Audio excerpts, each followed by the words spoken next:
This is the Randi Rhodes Show on 960 KNEW and online at 960KNEW.com.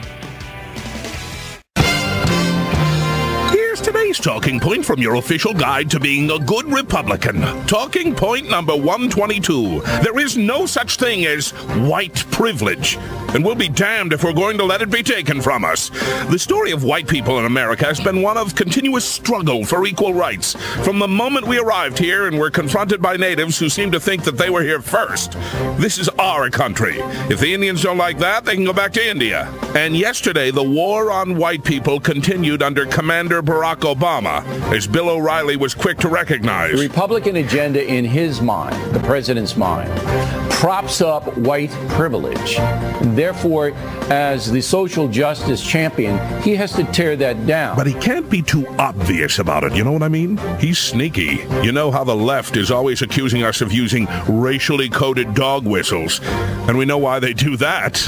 They're lazy and uppity and shiftless and don't know their place. Well, it turns out that Barack Obama is pretty good at using secret code words of his own. Listen to this. Just as it guided our forebears through Seneca Falls and Selma and Stonewall. 3 random places that don't mean anything to anybody. Unless, of course, you've been schooled in the underground code of the Saul Alinsky Academy for the Uppity. We had researchers scour the records, and it turns out that all of those locations were the sites of vicious attacks on the right of old white guys to run things.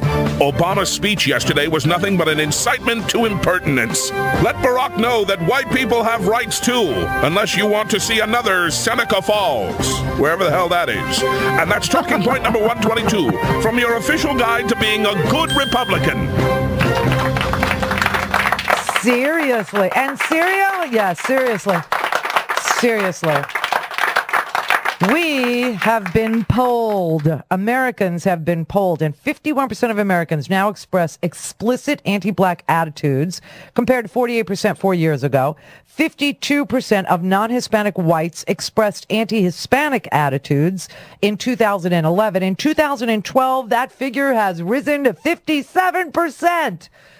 There was no comparative data before that. Now, the survey found that 79%, this was done by the Associated Press, the news agency, the researchers there did this, and it was printed in The Guardian, which is a British newspaper.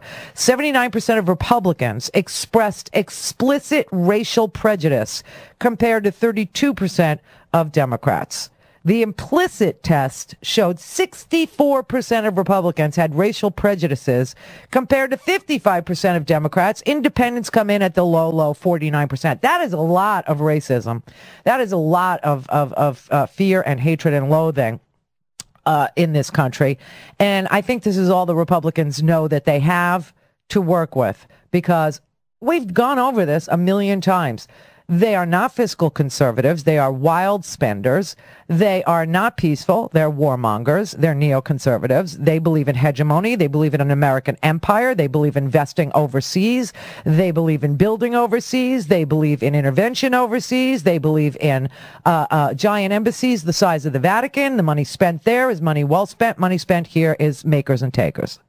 They are not good on, any of the issues regarding Medicare. They have no solution. Their solution was to give pharmaceuticals the awesome audacity of not having to negotiate with the United States for Medicare, for the Medicare program, so that the price of prescription drugs would not fall. Medicare would then become irrationally out of control, cost-wise, and then they could declare it a failure. Then they could take it away from you.